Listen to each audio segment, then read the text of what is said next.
영광의 탈출. 백성들의 원망과 아우성을 느낀 바로는 다급하게 모세와 아론을 불렀습니다. 그리고 모세와 아론에게 부탁을 했습니다. 내가 많은 죄를 지었도다. 너의 여호와께 한 번만 더 빌어 다우. 모세는 하나님의 뜻을 알고 있었으므로 곧바로 기도를 올렸습니다. 그러자 동풍이 먹고 서풍이 불어닥쳐 메뚜기 떼들을 홍해 쪽으로 몰아내었습니다. 그러나 이번에도 바로는 마음을 바꾸었습니다. 하나님께서는 모세에게 다시 말씀하셨습니다. 모세야, 하늘을 향해 손을 들어라. 나는 다시 어둠의 재앙을 내리겠다. 이제 세상은 암흑천지가 될 것이다. 모세는 하나님 말씀대로 했습니다. 순간 먹구름이 뭉게뭉게 일어나더니 순식간에 태양을 감싸버렸습니다. 하나님의 말씀대로 온 이집트 땅은 암흑천지가 되어버렸습니다. 사람들은 한 치 앞도 보이지 않자 어우성을 쳤습니다.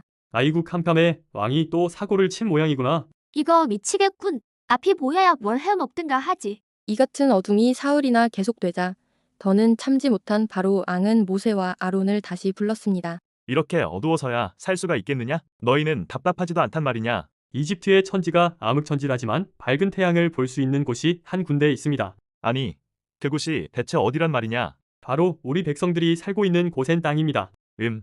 너희들은 어서 제사를 지내러 떠나가라. 나도 이제 지쳤느니라. 그러나 한 가지 조건이 있다. 또 무슨 조건입니까? 양과 소 등 가축들은 두고 가야 한다. 왕이시여, 우리는 가축을 단 한 마리도 남겨둘 수 없습니다. 뭐? 안 된다고? 왕인 내가 이만큼 양보를 했는데도 싫다고. 그래, 좋다.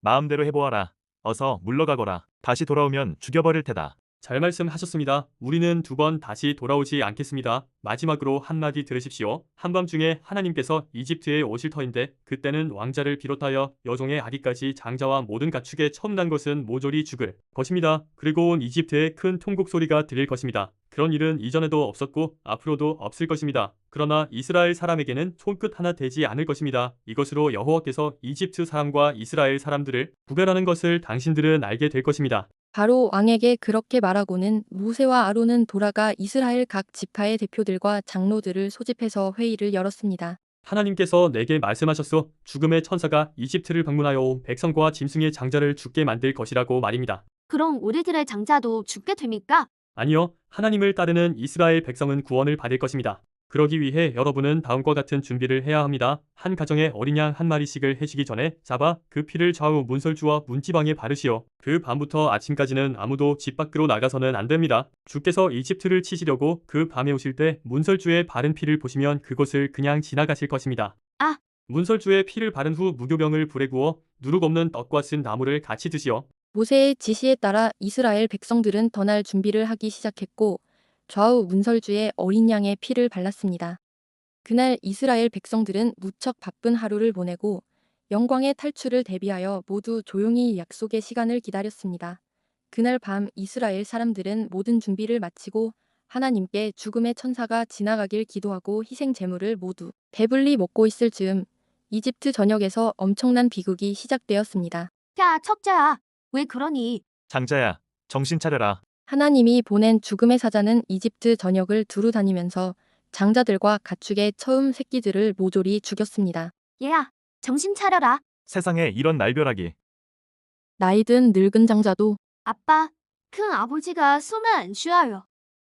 감옥에 갇힌 죄수 중의 장자도 어라, 저 친구 갑자기 왜 저래? 가축 중에서도 처음 난 것은 그날 모두 죽었습니다. 그리고 장자인 신하와 하녀도 죽어갔으니 아이고 맞이야. 형, 아버지, 오빠. 그날 밤 이집트인 중에 죽지 않은 장자는 하나도 없었습니다. 바로 왕은 왠지 잠자리가 뒤숭숭하여 한밤중에 깨어 있었습니다.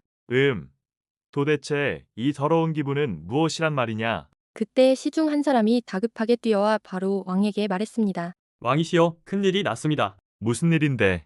일이 소란이냐? 큰왕 자님이 돌아가셨습니다. 뭐시라? 내 아들이 죽었다니 그게 무슨 소리냐? 아까까지만 해도 건강하게 놀다가 잠든 것을 봤는데. 직접 가서 보십시오. 바로 왕은 곧바로 첫째 왕자의 방으로 달려갔습니다.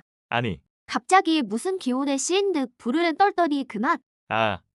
세상에 이럴 수가. 당신이 고집을 부리다가 이런 일을 당한 겁니다. 크크크. 저 곡소리를 들어보소서. 온 이집트의 집집이 장자란 장자는 모두 죽었답니다. 나의 죄로다. 내가 그들과의 약속을 어기지만 않았던데.